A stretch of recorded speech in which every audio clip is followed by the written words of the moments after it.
Right. அப்ப பிள்ளைகள், அப்ப இஸ்லாம் பாடம் இருக்குதானே, அவர் என்ன செஞ்சிட்டாண்டா, ஒரு கேள்விக்கு ஃபுல்லா எழுதி விட்டார். ஃபுல் ஃபுல் ஹோப்ல எழுதிட்டு என்னிட்ட வந்து சொன்னாரு, சார் இப்படித்தான் நடந்தது, அப்ப எனக்கு ஃபுல் மார்க்ஸ் விழுமான்னு கேட்டார். அப்ப நான் சிரிச்சிட்டு சொன்னேன், நீங்க ஒரு கேள்விக்கு தான் எழுதிக்கிறீங்க, உங்களுக்கு எஸ் வாரது கூட சந்தேகம்னு சொன்னேன். நீங்க பார்ட் ஒன் சரியா எழுதியிருந்து ஸ்ட்ரக்சரும் அழகா எழுதியிருந்து அப்படின்னா உங்களுக்கு ஒரு எஸ்ஆ சரி வரும். அப்படி இல்லைன்னா வராது. ஏன் சார் நான் ஒரு 10 பக்கத்துக்கு எழுதினேனே ஒரு ஒரு கேள்விக்கு. நான் சொன்னேன், ஒரு கேள்விக்கு உங்களுக்கு அரை மணித்தியாலம் மட்டும்தான். ஒவ்வொரு கேள்விக்கு தக்கன நீங்க எழுதணும். நீங்க 10 பக்கம் எழுதினாலும் அது 20 மார்க்ஸுக்குன்னு சொன்னா உங்களுக்கு 20 மார்க்ஸ் மட்டும்தான் போடுவான், 100 மார்க்ஸ் எல்லாம் போட மாட்டானாங்க. அப்ப எனவே இவர் என்ன பிரச்சனைன்னு சொன்னா, இவருக்கு அந்த அந்த அந்த டைம் மேனேஜ்மெண்ட் பண்ணிக்கொள்ள கஷ்டம். இப்ப நம்ம நிறைய பேர் வந்து புலம்புற விஷயம் என்னன்னா, சரி எங்களுக்கு டைம் போதா, எங்களுக்கு டைம் போதா, எங்களுக்கு நிறைய விடைகள் தெரியும் ஆனா எங்களுக்கு டைம் போதா.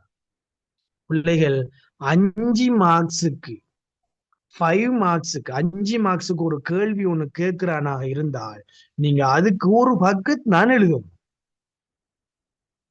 5 மார்க்ஸுக்கு போயிட்டு 3 பக்கம் எழுதினாலும் உங்களுக்கு 5 மார்க்ஸ் தான். 5 மார்க்ஸுக்கு ஒரு பக்கம் எழுதினாலும் உங்களுக்கு எத்தனை மார்க்ஸ்? 5 மார்க்ஸ் தான் கிடைக்க போகுது. ஒரு 10 மார்க்ஸுக்கு குறைஞ்சது ஒரு 2.5 பக்கம் எழுதலாம். 2 பக்கம் இல்ல ஒரு 2.5 பக்கம் எழுதணும். பொலிட்டிக்கல் சயின்ஸ் தான் சொல்றேன், பொலிட்டிக்கல் சயின்ஸுக்கு சொல்றேன். ஒரு 2.5 பக்கம் பொலிட்டிக்கல் சயின்ஸ் இஸ்லாம் எடுக்கிறவங்க அது பார்க்கலாம். ஒரு 2.5 பக்கத்துக்கு எழுதலாம் 10 மார்க்ஸ். ஒரு 20 மார்க்ஸுக்குண்டா குறைஞ்சது ஒரு 3.5 பக்கம் எழுதணும். அது கூட ஒரு 4 பக்கத்துக்குள்ள எழுதி முடிச்சிடணும். அது எப்படி அந்த 4 பக்கம் எழுதணும்னு சொன்னா, அவருக்குள்ளயா சரி எழுதி முடிக்கணும். பிள்ளைகள், அவர்கள் எப்படி எழுதுறா இப்படித்தான். எப்படி நான் ஷோர்ட் நோட்ஸ் எடுக்கிறோம் தானே, இப்ப அரசியல் விஞ்ஞான பாடத்துல ஷோர்ட் நோட்ஸ் எடுக்கிறோம். அதுபோல ஐசிடி பாடத்துல நாங்க வந்து எப்படியுமே பிராக்டிக்கல் மாதிரி செஞ்சுதான் பார்க்கணும். ஐசிடி பாடத்துல எப்படியுமே செஞ்சு பார்க்கணும். கணக்கு தான் கூட வரும், அது நம்ம செஞ்சு பார்க்கணும். சமன்பாடுகள் அது இது போட்டு செஞ்சு பார்க்கணும். சிலது நோட்ஸ் வரும். இப்ப சில நோட்ஸுகள் சொன்னா நாங்க சிறு குறிப்பு எடுத்து என்ன செய்யணும், ஐசிடி பாடத்துக்கும் சிறு குறிப்பு நம்மளே கேள்வி தயாரிச்சு நம்மளே விட எழுதணும்.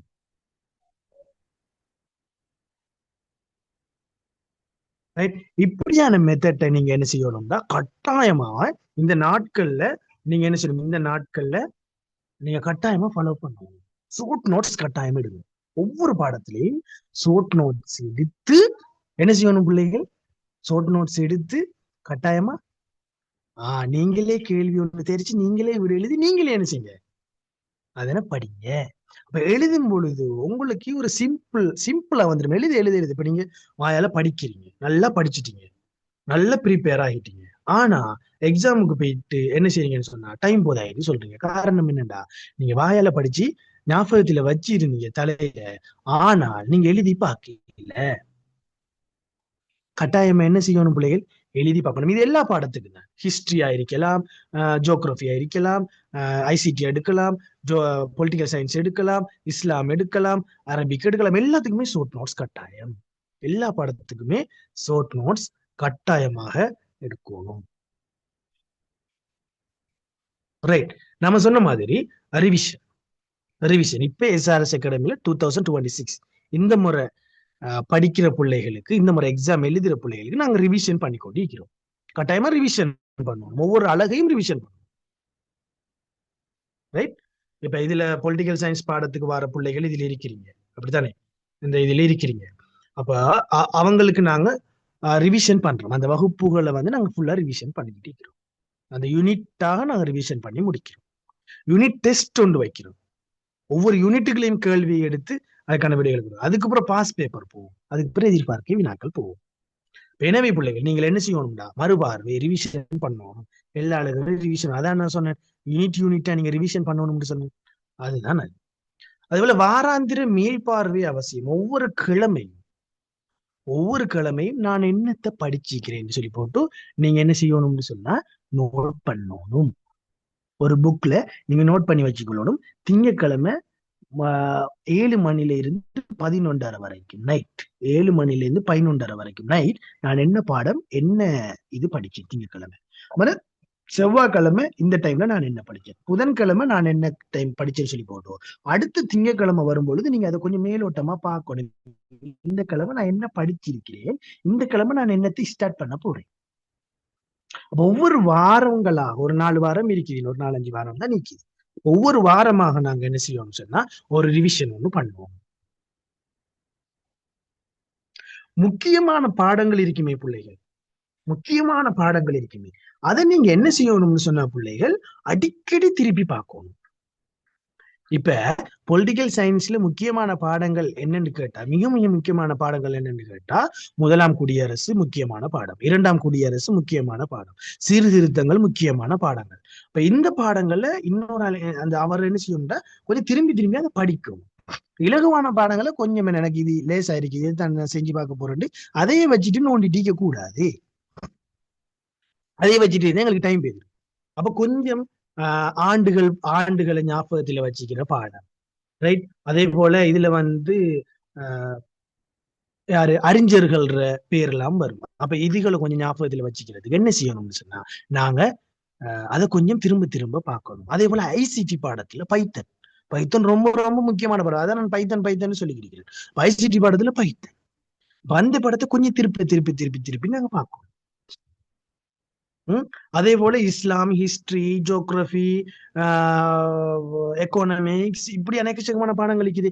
அதுகள்ல முக்கியமான பாடங்களை நாங்க என்ன செய்வோம்டா திருப்பி திருப்பி திருப்பி கொஞ்சம் அடிக்கடி கொஞ்சம் திருப்பி திருப்பி பார்ப்போம், ரைட். அதே போல பிள்ளைகள் நினைவாற்றலை அதிகரிக்கும் முறைகளை பயன்படுத்த வேண்டும்.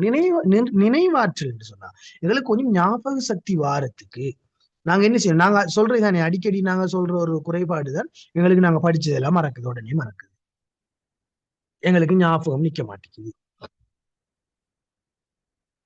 இதுக்கு நாங்க என்ன செய்யணும்னு சொன்னா பிள்ளைகள், அதுக்குத்தான் நான் சொன்னேன், நேர காலத்தோட நாங்க எழும்புவோம். நல்லா தூங்குண்டு தூங்கி போட்டு எனக்கு படிச்சதெல்லாம் மறக்குதுண்டா. இப்ப நைட் வரைக்கும் அவர் 11:30 வரைக்கும் படிக்கிறாரு, படிச்சுட்டு எழும்புறாரு 10 மணிக்கு காலையில. 10 மணிக்கு காலையில எழும்புனா பிள்ளைகள் நைட் படிச்சது எல்லாமே மறந்துதான் இருக்கு. 3 மணிக்கு எழும்புபவன் முனிவன், 4 மணிக்கு எழும்புபவன் ஞானி, 5 மணிக்கு எழும்புபவன் அறிஞன், 6 மணிக்கு எழும்புபவன் மனுஷன், ஏதோ மனுஷன் சொல்லலாம், 7 மணிக்கு எழும்புபவன் எருமை அப்படின்னு சொல்லுவாங்க. சரிதானே பிள்ளைகள்? அப்ப 7 மணிக்கெல்லாம் எழும்பேலுமா பிள்ளைகள், 10 மணிக்கு எழும்பி அப்பதான் அவருக்கு சூரியன் உதிக்கும். அவர் எழும்பி என்ன செய்வாருண்டா, எனக்கு படிச்சதெல்லாம் நைட் படிச்சதெல்லாம் அம்மா இங்க கொஞ்சம் வாங்க, உம்மா கொஞ்சம் வாங்க, எனக்கு ஏன் படிச்சு நைட் படிச்சதெல்லாம் மறக்குது. அப்படியா மகன், நீங்க படிச்சு போட்டு இவ்வளவு நேரம் தூங்கின மகன் மறக்கத்தான் செய்யும். எப்படி பிள்ளைகள்? தூங்கின மறக்கத்தான் செய்யும். அப்ப நாங்க 7 மணிக்கு எழும்பணும், 3:30 எழும்பி நீங்க படிக்கிறத பாருங்க, உங்களுக்கு என்ன நினைவாற்றல் இருக்கும். அதே போல பிள்ளைகள் கூட கதைக்க கூடாது. படிச்சு போட்டு சம்டைம்ஸ் சில பேர் ஸ்கூலுக்கு போவீங்க, இன்னமும் சில பேர் ஸ்கூலை விட்டு நின்றுப்பீங்க. சும்மா என்னண்டா தம்பி இஞ்சவா, ராத்தா இஞ்சவா, தங்கச்சி இஞ்சவா, உம்மா இஞ்ச வாங்க, வா அப்பா இஞ்ச வாங்க, அம்மா இஞ்ச வாங்க அப்படின்னு கூப்பிட்டு கதை, அந்த கதை இந்த கதை அந்த கதை உருவாடு எல்லாத்தையும் கதைக்கிறேன். கழிச்சா படிச்சதெல்லாம் மறந்து படிச்சது நினைவுல இருக்கணும்னு சொன்னா நாங்க எப்பவுமே மனக்கண்ணால மீட்டிக்கிட்டே இருக்கணும். அப்பதான் அது ஞாபகத்துல இருக்கும். அப்ப நாங்க ஒரு பாஸ் பேப்பர் கேள்வி பார்த்திப்போம், அட இது மறக்கிற மாதிரி இருக்குது, இது என்ன பார்த்தோம்னா உடனே போய் திரும்ப பாக்குறது. அந்த ஞாபகங்கள் தான் இந்த ஒரு மாசத்துக்கு நீங்க இருக்கணும். அதை விட்டுட்டு நீங்க வேற கதைகள்ல இருங்கன்னு சொன்னா, வேற இன்ட்ரெஸ்ட் உங்களுக்கு பட்டுச்சுன்னு சொன்னா, நீங்க போன் எடுக்கிறீங்க, போன் எடுத்து அதுல நீங்க டிக்டாக்க பாக்குறீங்க, டிக்டாக் வீடியோஸ், அதுதான் உங்களோட மைண்ட்ல இருக்கு. அதே போல நீங்க பேஸ்புக் எடுக்கிறீங்க, அதுதான் உங்களோட மைண்ட்ல இருக்கு. வாட்ஸ்அப் எடுக்கிறீங்க, ஃப்ரெண்ட்ஸுக்கு செக் பண்றீங்க, ஸ்டேட்டஸ் போடுறீங்க, அதுதான் உங்களோட மைண்ட்ல இருக்கும். யூடியூப் பாக்குறீங்க, நாடகம் பாக்குறீங்க, அது பாக்குறீங்க இது பாக்குறீங்க, உங்களுக்கு அதுதான் மைண்ட்ல இருக்கும், ஞாபகத்துல இருக்கு. அது எல்லாமே மறந்துடும், படிச்சதெல்லாம் மறந்துடும். எனவே பிள்ளைகள், எங்களுக்கு நினைவாற்றலை கூட்டிக் கொள்றதுக்கு நாங்கள் செய்ய வேண்டிய வேலைகள் என்னன்னு சொன்ன பிள்ளைகள், தேவையற்ற விஷயங்களை விட்டு நாங்க தவிர்ந்திருக்கணும். பிழைகள், தப்புக்கள், தவறுகள் எல்லாத்தையும் நாங்க செய்யக்கூடாது. அது எங்களுக்கு நினைவாற்றலை கூட்டிக் கொள்றதுக்கு ஒரு வழியாக இருக்கும். சரிதானே பிள்ளைகள்? எங்களை படிக்கிறதுக்கு மிக முக்கியம் எங்கட நினைவாற்றல் ஞாபகத்துல நிக்கிறது, படிச்சதெல்லாம் நினைவுல நிக்கிறதுக்கு ஆகப்பெரிய முக்கியம் ஆரோக்கியம். தூங்குறது நான் சொன்னேன் தானே, தூங்குறது 11:30ல இருந்து 3:30 வரைக்கும் நைட் தூங்குறீங்க. அப்புறம் ஒரு 11 மணில இருந்து திரும்ப காலையில 11 மணில இருந்து 12:30 வரைக்கும் இன்னொரு சின்ன ஒரு தூக்கம். அந்த தூக்கம் ஒண்ணு போட்டுட்டு பிள்ளைகள் ஒரு போதுமான தூக்கம் ஒரு 6 அவர் தூங்கினா போதும். 6 அவர் தூங்கினாலே போதும். அதே போல பிள்ளைகள் ஆரோக்கியமான உணவு சாப்பிடணும். நீங்க என்ன செய்றீங்க, படிக்கிறீங்க, படிச்சு படிச்சு எனக்கு சாப்பிடுறதுக்கு கூட மனம் இல்லை, நான் படிக்கணும், அப்படி நீங்க படிச்சீங்கன்னு சொன்னா மைண்ட் அப்செட் ஆயிரும். ஒரு உடலுக்கு தேவையான போதிய அளவான உணவு இதுல பெற்றோர்களும் நீங்க கேட்டுட்டு இருப்பீங்க. இந்த செஷனை பெற்றோர்களும் கேட்டுக்கிட்டு இருக்கலாம். பெற்றோர்கள் கேட்கிறீங்கன்னு சொன்னா பெற்றோர்கள் உங்களுடைய பிள்ளைகளுக்கு நல்ல சத்தான உணவுகளை கொடுங்க. ரெஃபர் பண்றாங்க எப்படின்னு சொன்னா கலர் கலரான உணவுகள், சோறு கொஞ்சம் இருக்கணும், கீரை வகைகள் கூட இருக்கணும். அதே போல பிள்ளைகள் கீரை வகைகளோட கலர் கலர் மரக்கறிகள் இருக்கணும். உதாரணமாக பீட்ரூட் சிவப்பு கலர், கேரட் செம்மஞ்ச கலர், ரைட். அதே போல புடலங்காய், அதே போல அது வந்து புடலங்காய் வெள்ளை பச்சை ரெண்டும் சேர்ந்து, அதே பாகக்காய் பச்சை கலர், அதே போல வட்டக்காய் பூசணிக்காய் அது மஞ்சள் கலர். இப்படி கலர் கலரான சாப்பாடுகளை சாப்பிடுகின்ற பொழுது இது சுகாதார அமைச்சு அது கீழே வருகின்ற உணவு போஷாக்கான உணவுகள் அவங்க ரெஃபர் பண்றது டாக்டர்ஸ் மாதிரி சொல்றது எல்லாம் இதைத்தான். படிக்கின்ற பொழுது பிள்ளைகளுக்கு என்ன செய்யணும், படிக்கின்ற நீங்களும் என்ன செய்யணும், பிள்ளைகள் பசியோடு இருந்து படிக்க கூடாது. பசிச்சா இப்படி போய் சாப்பிட்டுட்டு நல்லா சாப்பிடணும், சரிதானே? நல்லா சாப்பிடணும், ஆரோக்கியமான சாப்பாடு சாப்பிடணும். வைத்து வைத்து சோடா வாங்கி குடிக்கிறது, மிக்சர் வாங்கி சாப்பிடுறது, இந்த மாதிரி எல்லாம் சாப்பிட நீங்க படிச்சது ஏறாது. ஏன்னா அது ஒழுங்கான சக்தி இல்லை. உடம்புல நல்ல போதிய அளவான சக்தி இருந்தால் மாத்திரம்தான் நாங்க படிக்கிறது எங்களோட மைண்ட் எடுத்துக்கொள்ளும். நரம்புகள் உற்சாகமா இருக்கும், எலும்புகள் உற்சாகமா இருக்கும். நம்ம சாப்பிடுறது மிக்சர், முறுக்கு, கொத்து, fried rice, fast food, pizza, இந்த மாதிரி சிக்கன், கேஎஃப்சி, இந்த மாதிரி எல்லாம் சாப்பிட்டோம்னு சொன்ன பிள்ளைகள் எங்கட மைண்ட்ல நிக்க போய் ஞாபகம். எந்த மாதிரி சாப்பாடுகளை அவாய்ட் பண்ணிடும். இப்ப மட்டுமில்ல, வளமையாகவே நாங்க அதை அவாய்ட் பண்ணிட்டோம். நல்ல ஆரோக்கியமான நல்ல சாப்பாடுகளை நாங்க சாப்பிடுவோம். அதே போல பிள்ளைகள் மன அழுத்தம் இருக்கும். அதாவது எங்களுக்கு பிரஷர், இப்ப படிச்சு படிச்சு படிச்சு படிச்சு பிரஷர், அதுக்கு நாங்க கட்டாயமாக உடற்பயிற்சி செய்யணும். கட்டாயமாக உடற்பயிற்சி நாங்க என்ன செய்யணும்னு சொன்னா கட்டாயம் உடற்பயிற்சி. ஈவினிங் டைம், காலையில மார்னிங் டைம், ரெண்டு டைம்ல ஏதாவது 2 டைம்ல செஞ்சாலும் பிரச்சனை இல்லை. ஒரு அரை அவர் இல்லாட்டி 1 அவர் எப்படியும் உங்களோட உடற்பயிற்சிகளை நீங்க செஞ்சு கொள்ளணும். உடற்பயிற்சிகளை நீங்க கட்டாயமாக செய்யணும். இது ஒரு ஆகப்பெரிய உங்களோட மைண்ட் ரிலாக்ஸுக்கும் மன ரிலாக்ஸுக்கும், சைக்காலஜிக்கலி, பிசிக்கலி, மென்டலி, இது எல்லாத்துக்குமே ஒரு தேவையான ஒரு விஷயம் தான் உடற்பயிற்சி. நீங்க கட்டாயமாக செய்ய வேண்டும். Right right. இப்ப நாங்க என்ன செஞ்சிட்டோம்னு சொன்னா படிச்சிட்டோம். இப்ப எல்லாம் நேர அட்டவணை எல்லாம் போட்டு படிச்சு முடிச்சாச்சு. ஆகஸ்ட் 10ஆம் தேதி 11ஆம் தேதி வந்துட்டு அடுத்த மாசம் எக்ஸாமுக்குரிய நாள் வந்துட்டு. இப்ப பரீட்சை நாளில் கவனிக்க வேண்டியது பரீட்சை நாள். அந்த நாள்ல நாங்க என்ன செய்ய போறோம் இப்ப ஆய்வு செய்ய போகின்றோம். Right right.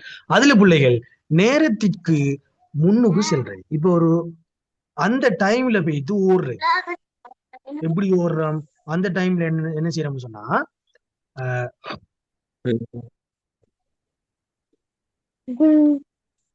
எக்ஸாம் டைம் 8 மணிக்கு எக்ஸாம். நம்ம போறது 7:55க்கு. 7:55க்கு வேக்க ஓடி போயிட்டு அங்க போயிட்டு மூச்சு இருங்கி நீங்க ரிலாக்ஸ் ஆகுறதுக்கு ஒரு அவர் போயிரும். அங்க பார்ட் 1 பேப்பரையும் பறிச்சுட்டு போயிடுறோம், விட பேப்பரையும் தாண்டி.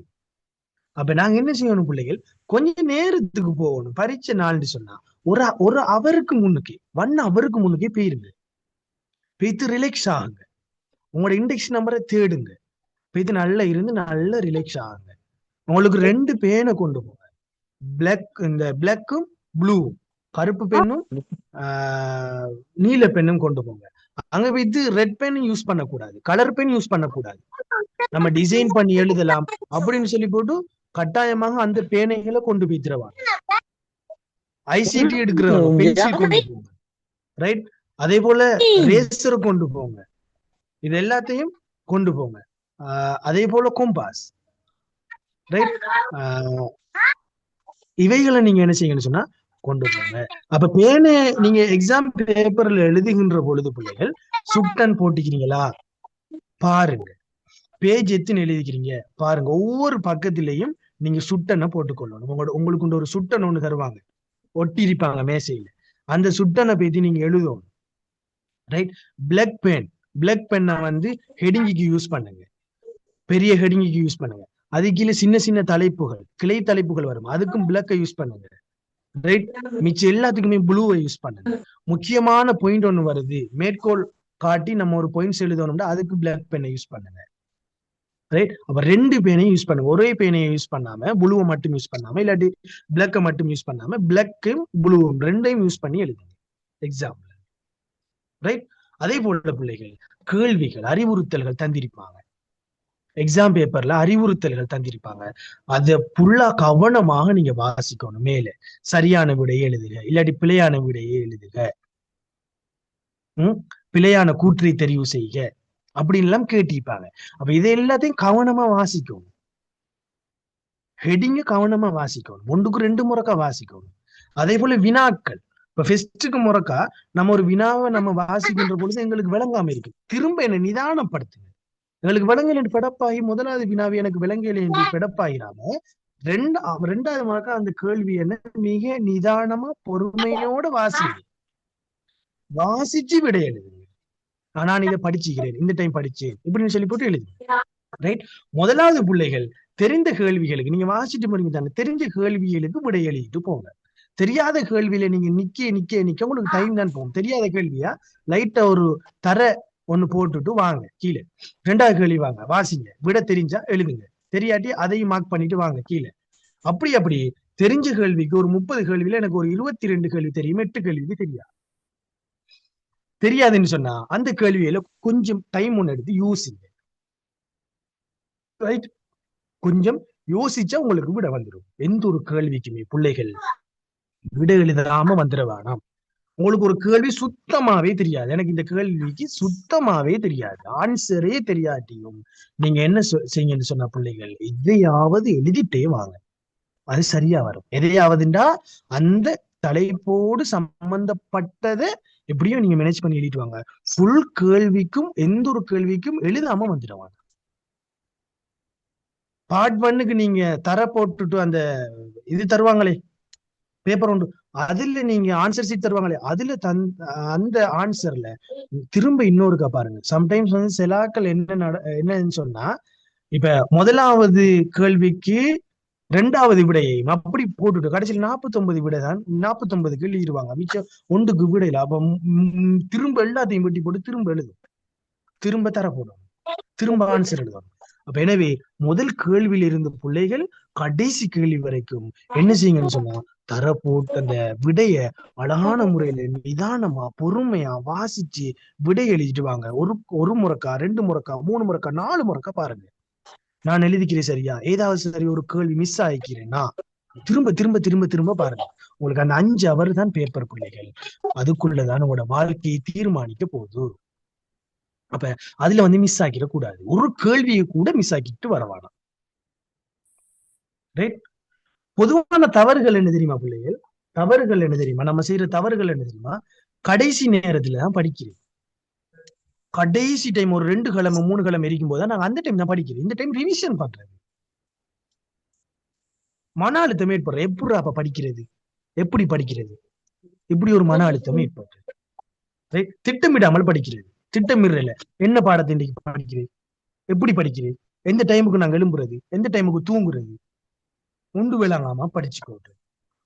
அதே போல பழைய வினாத்தாள்கள் என்று சொல்றது வந்து பிள்ளைகள் பாஸ் பேப்பருக்கு தான், அதாவது கடந்த கால வினாத்தாள்களை நாங்க படிக்காம விடுறது. கட்டாயம் கடந்த கால வினாத்தாள படிக்கணும், ரிவிஷன் பண்ணணும்.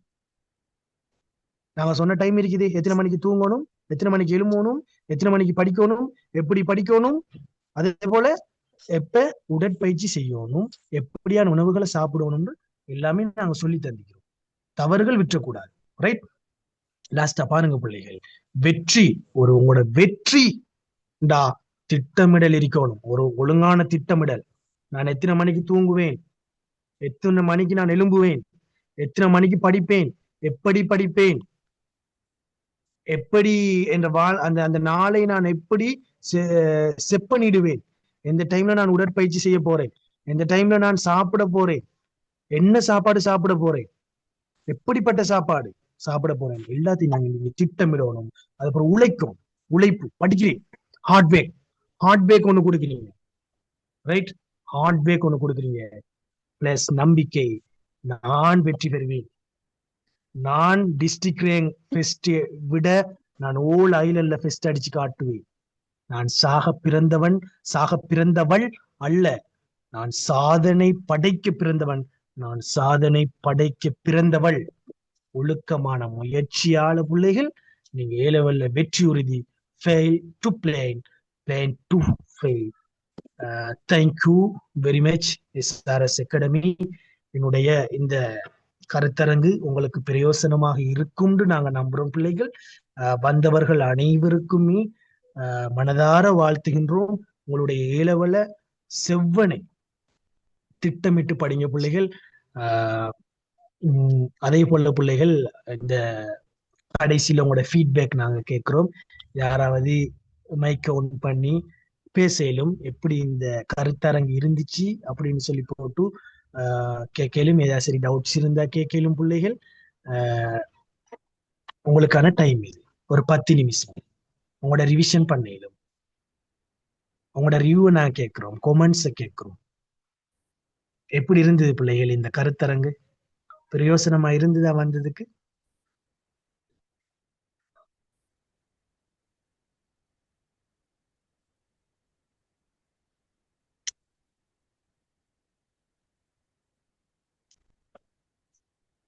பேசுங்க, யாராவது பேசலாம். அப்படி இல்லைன்னா செட்ல போடுங்க, எப்படியோ.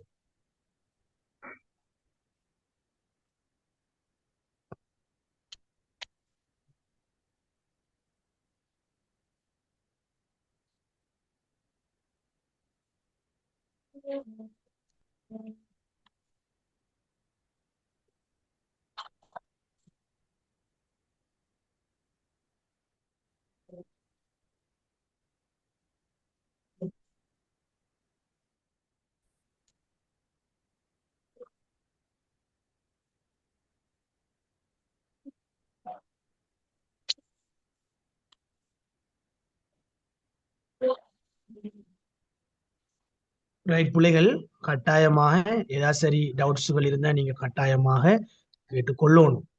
சரிதானே பிள்ளைகள்? கட்டாயமா நீங்க என்ன செய்யணும் பிள்ளைகள்? ரைட். எஸ் சார், யூஸ்ஃபுல்லா இருந்துச்சுட்டு ஒரு ஆள் போடுறாங்க. கட்டாயம்.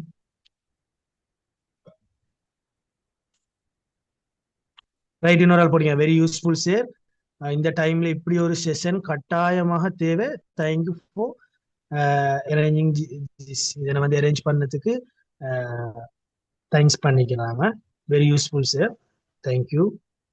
தேங்க்யூ வெரி மச் பிள்ளைகள். நன்றாக நல்ல முறையில எக்ஸாம சிட் பண்ணுங்க. Thank you very much. பிள்ளைகள் லீவ் ஆகலாம். ஓகே.